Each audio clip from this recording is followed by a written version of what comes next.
Claydol gonna release the Shadow Ball that's gonna land for heavy super effective damage or force the final protection of the opponent obliged, putting up that protection. Honchkrow hits the field of play with a magical 2 to no shield advantage. Honchkrow instantly gives up one of them protection shields, blocking up the Rock Tomb. Honchkrow continuing to overfarm, more than happy to go all shields down. Honchkrow gonna farm up to 100 energy, fire off the Dark Pulse, even at -2, removing Claydol from the field of play. And if you're wondering just how hard Honchkrow hits, bear in mind this is at -2. Welcome back to the channel. We are currently in the midst of a Team Rocket takeover, which means new Shadow Pokemon are released in the world of Pokemon Go. As I like to think of this place as the home of Shadow Pokemon, of course, I have to test out all the newly released Shadow Pokemon. Today's the turn of Claydol, and if I'm being brutally honest, it was the Pokemon I was least looking forward to using. I've never been a fan of fast move pressure orientated Pokemon, such as Mud Slappers. It's quite a polarising pick. You're going to be really good into certain matchups and pretty awful into other things. Claydol, of course, does have access to beat them flyers that should counter it, due to having access to Ice Beam, Rock Tomb, and about a million other moves. Speaking of which, it took me 15 TMs to even get Shadow Ball. Is Shadow Ball the correct move? Probably not, but I'm super broke on TM, so I'm just rocking with that as a secondary charge move. It's been no secret that I haven't really enjoyed battling and haven't battled all that often for the past 5 or 6 seasons due to lack of motivation and lack of in-game goals. Today I took some inspiration from my friend and fellow content creator Callum on Toast and thought, how can I make this Pokemon fun? And of course the answer to that is pair it up with 2 Shadow Glass Cannons that hit like an absolute truck. Did I achieve my goal of finding a fun team? I can honestly say, hand on heart, this is the most fun I've had battling in a number of years. I can't actually remember the last time I had so much fun in the Go Battle League. The combination of Honchkrow and Murkrow is ridiculous. Is it an easy team to use? No, it's not. I was able to go on a very nice 9-1 run and actually get a season high elo ending at around 23-45. You're going to win quick, lose hard, but you know what? Something's getting boomed. With all that being said, without any further ado, let's get into the battles. And in game 1, we see Shadow and Shadow Chrome with Claydol into Annihilate. Claydol, the bulkiest member of the team, despite Rage Fist being super effective, I have no intention of shielding Claydol if I can at all help it. The opponent throw the Rage Fist, pivot into Guzzlord. The backline cannot tank fast move pressure whatsoever, so I throw the Rock Tomb before making the pivot into Murkrow. Despite them being at -1, we want to keep Murkrow healthy. Oof, we get baited with a brutal swing. Trainer, I've got a family. Murkrow, undeterred, fires off one peck and the Drill Peck, removing Guzzlord from the field of play. Out comes Drapion. We attempt to throw on CMP, but the opponent overfarms. But Drill Peck will be forcing the Protect Shield back. The opponent continued to farm up and throw a very nice timing just before the next Drill Peck's reached. This now sets up a very tricky endgame. If you've never used Honchkrow, let me tell you, everything looks super effective. It is so glassy. Just look at the Poison Sting damage. We allow the opponent to farm up to the double Aqua Tail, make the catch onto Claydol, keeping our shield intact. This now potentially sets up the full Peck farm down. We are going to invest that Protect Shield, blocking up the incoming Aqua Tail. If the opponent doesn't pivot, they're going to get farmed down. They send out Annihilate, attempt the counter farm down, unsuccessful, and the opponent is going to concede the match. Oof! That was dicey, but we're off to a 1-0 start. GG's to that opponent. Heading into the next battle, we see Mandibars in the lead position. We can hit for super effective with the Rock Tomb, but as we are double weak to a Fairy, and trust me, you need to bait that Fairy out as you get melted by charms. We're going to say switch into Murkrow and enter the Dark Flying Mirror. We could survive an Aerial Ace, however I'm just going to continue to overfarm and have residual energy good to go should the opponent wish to pivot out. Here we're going to throw 6 Pecks, trap the opponent into the CMP tile. They do not win and make the opponent make the shielding decision. Do they want to match Protect Shields or are they going to let it go? Down goes Mandibars, out comes Annihilate. This is definitely forcing my Protect Shield back. As I'm running such a glassy team, rather than concede a farm down, we're going to pivot out into Claydol. Not only do we not concede farm, we're making a read on the team. It's highly unlikely they're on an ABA Flyer. The opponent stays in, attempt to make a catch onto the mirror. And this is where Shadow Ball might come in handy. Does the opponent respect the damage? They do not. Claydol, very bulky, but that Shadow Ball rocks them deep into the red health range. The opponent is going to get the full Mud Slap farm down. But as we save Murkrow, we can send out Murkrow. The opponent's going to be forced to throw or they're going to get Peck farm down. The opponent does throw the Rock Tomb. They aren't doubled up. We're going to be able to send out our own Honchkrow. And Honchkrow is going to carry us home. We Peck farm down Claydol. Back out comes Annihilate. Annihilate only going to reach one move. My Luzcon looking to shield flex. The opponent does actually throw the Ice Punch, hoping to go for that shield flex. Not at our trainer. We shield the Ice Punch, Peck farm down, and take that game. In the next battle, we see the mirror lead, and this is why you need to pivot. Out comes Gallade. I actually wasn't sure I survived that next charm, so I do throw an alignment. force my Protect Shield. I did actually survive the charm, but fuck it. We are definitely getting off some energy. I'm not going down without throwing anything. Essentially, I crap my pants. It is what it is. We now send out Claydol. Claydol going to operate as the damage sponge. Tank the Leaf Blade and then fully mod slap farm down afterwards. The opponent sends back out their Claydol. And once again, we are YOLOing the Shadow Ball. Two choices. Give me that shield or take massive damage. The opponent give up that Protect Shield. And Honchkrow hits the field of play with a magical 2 to no shield advantage. Flying double resist grounds. This is one of the niche scenarios where Honchkrow actually looks pretty bulky as he's tanking this fast move pressure really well. But that's only because the mod slaps are double resisted. I could have thrown the Dark Pulse there before we got debuffed again, but I'd rather farm up to 100 energy, ensuring I can nuke whatever's in the back. Dark Pulse at -2 removes Claydol from the field of play. Out comes Hatterene. Blink, and you might miss it. This pesky Charmer straight in and straight out, and we take that game. Heading into the next battle, we see Greninja in the lead position. A massive core breaker. I try my luck catching Night Slash onto Murkrow. Catch attempt unsuccessful, and I am in huge trouble here. We do correctly shoot the Hydro Cannon. This could also be a Hydro Cannon, which we are going to respect. Thankfully, we don't get baited, but we're down both Protect Shields. The opponent then sends out Hatterene. They've got a Charmer too, and this looks like curtains for me. Poor old Murkrow got deleted in the blink of an eye. Thankfully, I've still got Claydol around to handle this Charmer. I'd love them just to let this Rock Tomb go and just remove this stupid Charmer from the field of play. Rock Tomb, force the Protect Shield. Hopefully at -1 we survive a Power Whip. Crap. We send out Honchkrow. Wait. The opponent pivots out, not wishing to concede a farm down. Then send out Claydol. This is definitely a win. All we've got to do is farm up. Throw this Dark Pulse before the opponent's able to reach the Rock Tomb. Dark Pulse knocks them out. We survive one charm, reach yet another Dark Pulse, and that is going to be all she wrote. Holy cow, man. That was absolutely terrifying, but we're able to come out on top. GG's to that opponent. Heading into the next battle. Low kick. So whatever they're on, Bug Bite, Sucker Punch. I don't want the smoke. We pivot into Murkrow. And we're kind of getting hard countered here, but this is definitely as the team's intended to work. Whilst Morpeko has a commanding matchup here, the opponent gets super greedy, allowing me to reach yet another Drill Peck. I'm actually able to force both Protect Shields here in the mid-game matchup. Because we're on an ABB team, the idea of safe switching to Murkrow is bait out the best Dark Flying type counter. If we've successfully done that, potentially Honchkrow is primed to sweep. I'll be honest, my fast move time with a 1-turn move is horrendous, but 2-turn into 3-turn, there's kind of no excuse for that from this opponent. They should be throwing 1 in the move. Claydol gets a massive Mud Slap farm down. We pivot into Honchkrow. The opponent looks to force my Protect Shield. Lightly thrown at X's, a Trailblaze. Who cares? Whatever it is, we're shielding. They then pivot out into Matang. They recognise they're going to get one shot, concede the match, and we're able to go a big fat 5-0 in set number 1. Let's get it.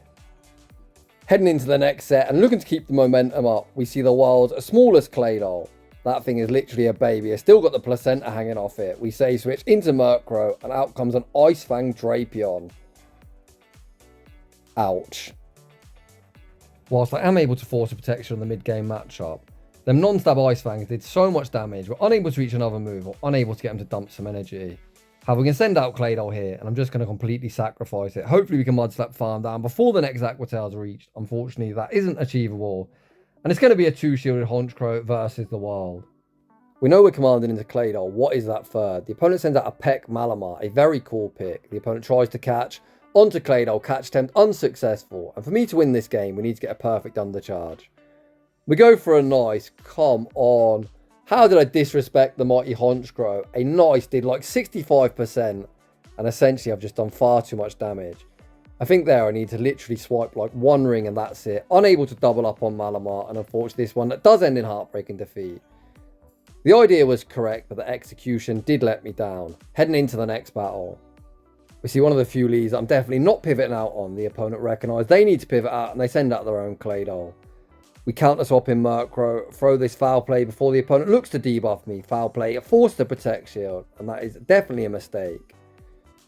So they can actually survive the Foul Play. I can't survive a Rock Tomb. I think best case scenario is they just look to take their shield advantage. However, as the opponent's match Protect Shields with me, this just sets up the opportunity to massively overfarm, knock them out with a Foul Play, and actually leave healthy too. Yes, we're at -1. Yes, we're fully walled, but someone forgot to tell Murkrow. The -1 Drill Peck, crazy damage, and if the opponent continue to farm up, we're even going to reach yet another Drill Peck. Murkrow absolutely popping off in this battle. I think my best path forward in this scenario is just send out Claydol, tank everything, and save the final protection of a Honchkrow. Honchkrow without shields is essentially a dead bird.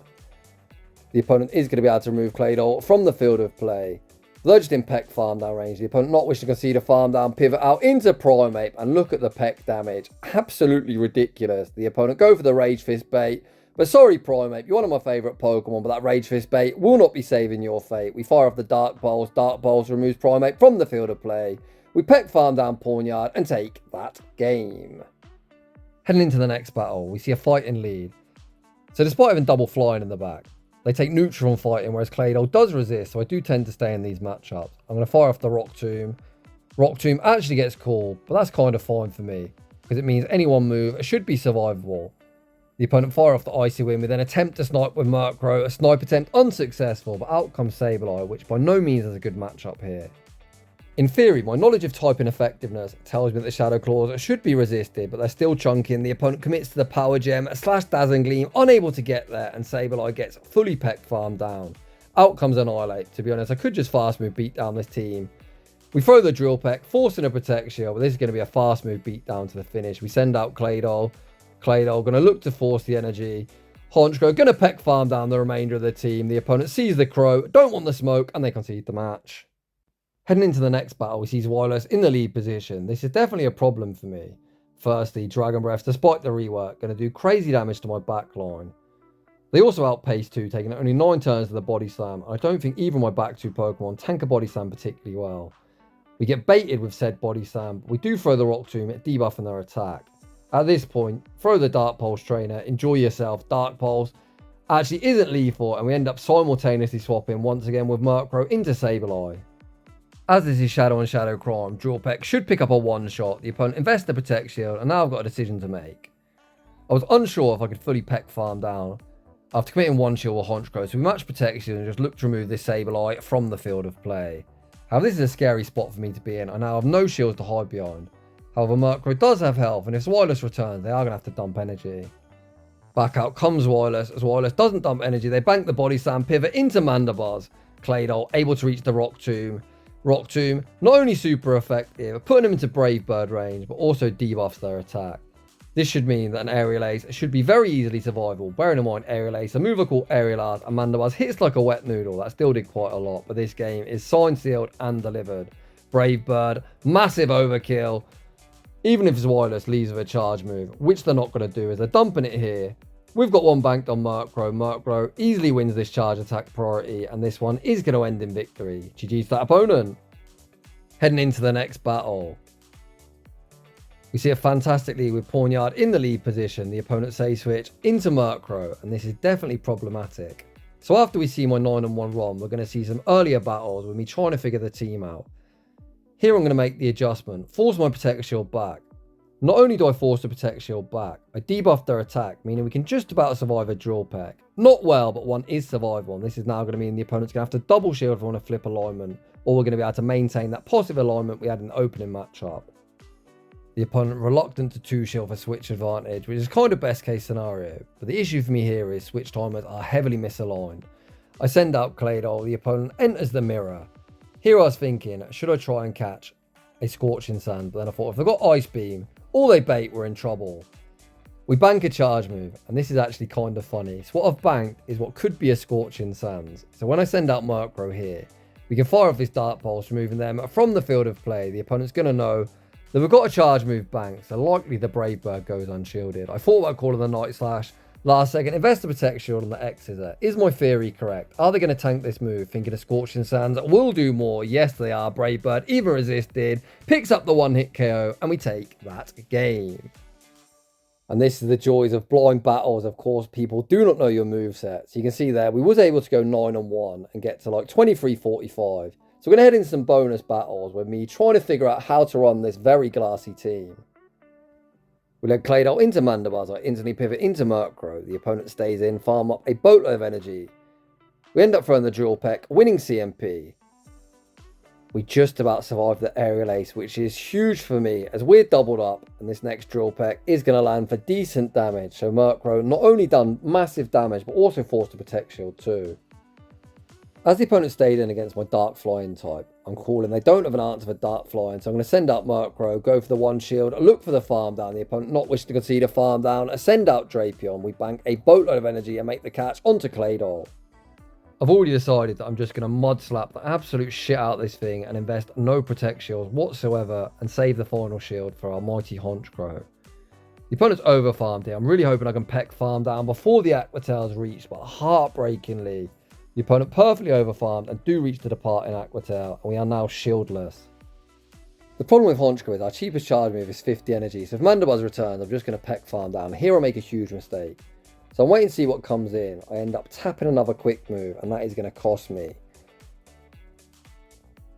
So if I would have thrown the Dark Pulse instantly, we could have reached the Brave Bird here. I have to settle for the Dark Pulse, and Dark Pulse simply doesn't cut it. A very winnable game, but poor execution on my part. GG's to that opponent. Heading into the next battle, we see a Fairy in the lead position, so I'm definitely just going to stay in and hope the opponent doesn't Mega Horn me to the face. Although I do believe one Mega Horn should be survivable. Not well, but survivable nonetheless. The opponent just go for the Body Slam, which is an easy tank. One Mud Slap and the Rock Tomb debuffs their attack and forces a Protect Shield. If this is a Mega Horn, so be it. Claydol has done its job. The opponent go for a Body Slam, reach yet another Body Slam. Claydol, thank you very much for your contribution, and hopefully the Fairy out the way, the Dark Flying boys can carry us home. Murkrow hits the field of play, Peck farms down, out comes Umbreon. I was watching some battles on Discord yesterday and I thought, what the heck is Umbreon's role in this meta? What does Umbreon beat? It loses to the Fairies, loses to the Fighters, and probably loses to most of the Dark Flyings too. I guess it's targeting Claydol, but I imagine if you shield the first move from Umbreon, even the Claydol matchup is far closer than you'd hope, despite the typing advantage. We throw the next Drill Peck on the charge attack priority. There is Claydol. Claydol doesn't want the smoke, and we take that game. Speaking of Claydol, this time we see it in the lead position. PvPoke's #1 ranked pick is on like 95% of teams. The opponent pivot into Mandibuzz, attempting to make a catch. We throw the Drill Peck, heavy neutral damage. This next one won't be lethal, but will get him low. This was like my third battle of the team, and I was thinking, surely Aerialast doesn't knock me out. Wrong. Come on, Murkrow, bro, you let me down. You got knocked out by an Aerial Ace from almost half health. However, the thought process of not shielding is Honchkrow is going to operate better with shield advantage than shield disadvantage. Another reason I didn't shield for switch, this Claydol has energy and Rock Tomb would do more than the Aerial Ace. So far I think I played this battle well. Here I start to fall apart, so as soon as I farm to the Brave Bird, I should bait with a Dark Pulse. Firstly, it's cheaper, and secondly, they're never ever calling it. But I should have got out, because I'm wasting so much peck damage when I'm debuffed. Not only that, I've given this Moltres far too much of an energy lead. Here they fly, which I think is a mistake on their part, as I was never shielding that. However, as I stayed in for far too long, they're able to outpace to double fly before I even reach a Rock Tomb, which is brutal. My pecks are neutral, their Sucker Punches are resisted, but we're keeping pace. My Wing Con is looking for the full peck farm down, leaving with the double Dark Pulse. The opponent pivots out into Claydol. We're going to fire off the first Dark Pulse, instantly tap this next Dark Pulse, then it's going to be Peck versus Sucker Punch. Who will prevail? Can we peck farm down? No, we cannot, but you can see they're left on fractional HP, so I played that end scenario cleaner, that one. That should have been a victory. GG's to that opponent. I often see comments with content creators only showing their wins. I'm more than happy to show everyone my own mistakes and talk through what I should have done better. In the next battle, we see the Shadow Claydol mirror. You love to see it. The opponent pivots into Mandibuzz. We land the first Drill Peck, throw the next Drill Peck on the charge attack priority, and look to make the opponent make the first shielding decision of the game. Here I think is a mistake. I think what I should do is just sacrifice Murkrow and just send out Honchkrow and go for the one shield and farm down. Because in reality, what the heck's tanking a Brave Bird in this meta? Nothing. I do play the one shield out.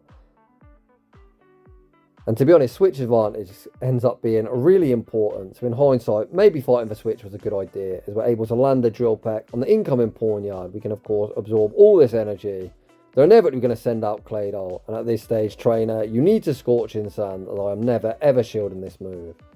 We're just going to stay in, look to force the energy. The opponent go for the Rock Tomb bait, and that bait will be sealing my opponent's fate. I can literally just one shield, a fully peck farm down. We're going to be able to throw back-to-back Dark Pulses at the returning pawn yard. One should force the shield and one should knock out. They are actually insanely low. If the opponent's smart, they recognise we're doubled up, which they do, tank the damage, and we take that game. Heading into the next battle, we've got yet more Claydol and Claydol action. We're going to say switch into Murkrow, so here the opponent opts to stay in. So we're going to throw 7 Pecks and the Foul Play, which is CMP, but of course I want to get this move off before they inevitably debuff me. It's super annoying when they actually stay in, because I'm forced to match Protect Shields, and then if they pivot out, we're at -1. We see Mandibars actually takes quite a lot from these Drill Pecks, but at -1, 2 are very, very easily survivable. Here I attempt to throw on CMP, my opponent not falling for any of my shenanigans, and end up taking the extra Air Slash. So if I'm being super critical of myself, as the next Drill Peck isn't lethal, there's no point trying to CMP. However, thankfully the opponent doesn't overfarm too much, but I'm still unable to Peck farm down this Mandibars before they reach the departing Aerial Ace. We are going to shield Honchkrow, as Honchkrow essentially needs to shield everything. The opponent sends back out Claydol. We're going to overfarm, fire off the Dark Pulse. Is the opponent going to shield Claydol? They are not. Down goes Claydol. The opponent's final Pokemon is Moltres. Here we're going to go for the bait. Firstly, because it's cheaper, and secondly, you're going to see if they call that, they're just going to die to quick moves. If they don't want to knock me out, they're going to have to either pay back or throw the Brave Bird. Fly, not going to cut it. They do throw the Brave Bird. However, they're just going to get Peck farmed down, and Jamie Finn will be able to emerge victorious. GG's that opponent. Heading into the next battle, we see Pawniard in the lead position. The opponent say no thank you, say switch into Claydol. Again, we're going to look to throw this on CMP, winning CMP. So I've already told you the source. The opponent can survive this move, but I imagine most people don't know that, so that is a mistake from the opponent. The best they can hope for is a shield advantage, because they'll survive on minimal HP. They'll get off the Rock Tomb, forcing my Protect Shield, and I won't actually get too much farm off them. But if you play the one shield out as Claydol, it just enables me to overfarm, still leaving healthy, and leaving with residual energy good to go. Even at -1, Pawniard doesn't sponge this energy particularly well. They're not going to be able to Fury Cutter farm me down before the double Drill Pecks. They're going to be forced to burn the final Protect Shield, or dump their energy.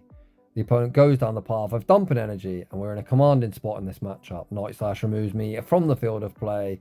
We send out Claydol, the opponent pivots into Mandibars, and here comes Honchkrow. Whilst Honchkrow can tank an Aerial Ace, I was worried that I'd potentially open up the door for them to shield up my Brave Bird, Air Slash farm me down, and then I'm kind of in trouble trying to get rid of this Mandibars, so I'm best to Protect Shield, forcing the Brave Bird knocks out Mandibars, get that Mandibars off my screen, back out. Comes Pawniard, we fire off the Brave Bird, essentially looking to minimise the farm they get. They're going to need to reach 2 moves, but unfortunately they're not going to be able to do so, as that Mud Slap will be knocking out. Night Slash doesn't cut it, and we take that game. Heading into the next battle, we see yet more Spice. Just kidding, but there's a reason I've left this battle in, because what you're going to see is an example of what I've been talking about, and this is where I actually found it out for myself. This Foul Play gets no respect, and they do survive deep in the red health range. This puts me in a position I don't like to be in. I have to make the first shielding decision of the game. I let the timer cool down all the way to 0, and then last second invest to Protect Shield. The opponent then saves Claydol and send out Mandibars. What you will notice is this Mandibars doesn't have particularly good IVs, and even the -1 Drill Peck did do a lot. The opponent throw the Aerial Ace instantly, not wanting to tank the next Drill Peck. We're at a shield disadvantage, so here I need to make something happen. I send out Honchkrow, throw 7 Pecks, look to catch the Aerial Ace onto Claydol, sneaking the Mud Slap in the process. Switch timers are heavily misaligned, and this is likely going to be a similar team to mine, just the 2 boring meta versions of the Dark Flyers with a Moltres in the back. Mandibars re-enters the arena. Here I'm going to throw the Rock Tomb instantly, because if it is Moltres, we're going to reach the next one in 3 Mud Slaps, which is not only good timing, but also outpacing. Rock Tomb should be forcing the opponent's first protection, does exactly that. Switch timers up, and here comes Honchkrow. We've already seen that a Dark Pulse would put him into Peck farm down range, but I've got no intention of baiting. I'm going for style points. The first Brave Bird, forced the Protect Shield. We're able to reach the next Brave Bird, and Honchkrow is going to get his big boom. GG's, and thanks for playing. Heading into the final battle, and if you made it to this point in the video, this is a very important battle. So you can see the opponent say switches into Murkrow, and I have 0 response for this. You see me make the adjustment in the first battles, which was played after this. Because if I switch out behind, I'm always losing this matchup. I guess the best I can hope for is playing out the 1 shield scenario. The opponent isn't going to be able to Peck farm me down. I was thinking I could potentially Mud Slap farm them down, but then thought I'd be super sad if 3 Mud Slaps don't knock out, so I'm kind of obliged to send in Honchkrow. However, we don't get too much farm, just 2 Pecks. The opponent, of course, going to send Pawniard back into the arena. We're able to make the catch and the sneak, which certainly gets me back into this battle, depending on what their third is. The opponent sends out Mandibars. We're going to farm up, throw the Rock Tomb on CMP, winning CMP. A shout out Callum, that's definitely something he normally says, as opposed to me. Of course, this is a Callum on Toast inspired backline, so we may as well try and use some of his lines as well. Here the opponent goes for a really smart play, undercharging the aerial ace and attempted to farm down. However, they get it wrong. We reach the rock to remove them from the field of play, and we've still got a fighting chance here. Please tell me Honchkrow is not going to get Fury Cutter farm down, bro. I know you're a dark type, but you're a flyer. We're not quite doubled up. So to win this battle, we need to survive 2 more Fury Cutters in Honchkrow, I believe. But unfortunately, hopes and dreams don't always win battles, and this one is going to end in heartbreaking defeat. GG's to that opponent. Very well played. And that is just about going to wrap things up for today's showcase. I think Claydol is a great addition to the Shadow roster. Just because I don't like it personally doesn't mean you shouldn't use it, because it is going to be a very, very ominous pick, especially if you're someone that likes to invest Protect Shields and just annoyingly debuff the shit out of opponents. I think both Murkrow and Honchkrow are unbelievably good this season. The Peck buff has just transformed these former glass cannon meme picks into usable meta threats. They're never going to be top meta threats because they are so incredibly glassy. However, I personally did go 15 and 10 to a season high elo of around 23.45. That's about 100 points off the bottom of the leaderboards, which isn't bad going considering it's kind of a meme team. I do think you can have success with this team if you want to replicate it. However, it is not easy to use. That glassy backline kind of depends on you making perfect plays throughout. You can see some of the losses I had. They were winnable, I just wasn't quite able to execute them perfectly. It kind of is what it is, but overall I had so much fun. I'm very happy with the team's performance. So if you're enjoying the content, smash that like button if you're new. Consider subscribing if you'd like your battles featured on my channel. A link to my battle submission form is down below. And as always, a huge thanks for watching, and I'll see you all in the next one.